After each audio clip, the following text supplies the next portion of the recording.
വിലവർദ്ധനവിൽ നിന്നും 100% പരിരക്ഷ. ആഭരണങ്ങൾക്ക് 0% പണിക്കൂലി.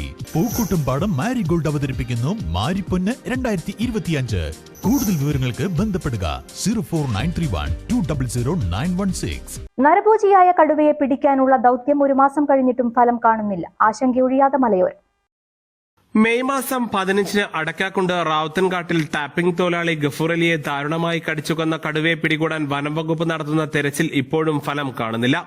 കടുവയെ പിടിക്കാൻ വനംവകുപ്പ് ഇതേവരെ നടത്തിയ ശ്രമങ്ങൾ ഒന്നും ഫലം കാണാതെ വന്നതോടെ ജനങ്ങൾക്കിടയിൽ ആശങ്ക വർദ്ധിക്കുകയാണ്.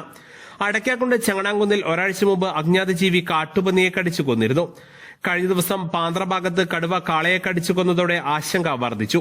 ഇതോടെ കടുവ ജനവാസ കേന്ദ്രത്തിൽ തന്നെയുണ്ടെന്ന് ഉറപ്പായി.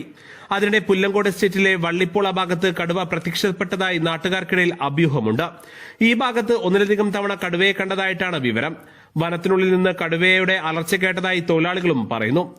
ഇതോടെ ഒന്നിലധികം കടുവകൾ ചോക്കാട്, കാളികാവ്, കരുവാരക്കുണ്ട് പഞ്ചായത്തുകളിലെ മലയോര മേഖലയിൽ ജനവാസ കേന്ദ്രങ്ങളിൽ ഉണ്ട് എന്നതാണ് കർഷകരും തൊഴിലാളികളും പറയുന്നത്. 1 മാസത്തിലേറെ കടുവയ്ക്കായി വനംവകുപ്പ് RRT ടീം ഉൾപ്പെടെ ദൌത്യസംഘം വനമേഖലയോട് ചേർന്ന തോട്ടങ്ങളിലും പരിസരങ്ങളിലും തെരച്ചിൽ തുടരുകയാണ്. നരഭോജി കടുവ സൈലന്റ് വാലി വനമേഖലയിലേക്ക് കയറിയതായാണ് നേരത്തെ സംശയമുണ്ടായിരുന്നു. എന്നാൽ വനംവകുപ്പിന്റെ ക്യാമറയിൽ കടുവയുടെ ചിത്രം വീണ്ടും കണ്ടതോടെ കടുവ ജനവാസ മേഖലയോട് ചേർന്ന എസ്റ്റേറ്റുകളിൽ തന്നെയാണെന്ന് വ്യക്തമായി. കേരള എസ്റ്റേറ്റ് C1 ഡിവിഷനിൽ കടുവയ്ക്ക് വെച്ച കെണിയിൽ പുലി കുടുങ്ങിയത് ജനങ്ങളിൽ കൂടുതൽ ഭീതിക്കിടയാക്കി.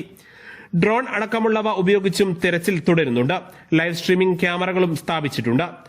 ഉപേക്ഷിക്കപ്പെട്ട കെട്ടിടങ്ങളുടെ ഉൾവശവും കാടുമൂടിക്കിടക്കുന്ന പ്രദേശങ്ങളും ഉൾപ്പെടെ പരിശോധന നടത്തുകയുണ്ടായി. ഇതിനിടയിലും കടുവ ചോക്കാട്, കാളികാവ്, കരുവാരക്കുണ്ട് മലവാരങ്ങളിൽ സ്വൈര്യവിഹാരം നടത്തുകയാണ്. News bureau, Kalikavu.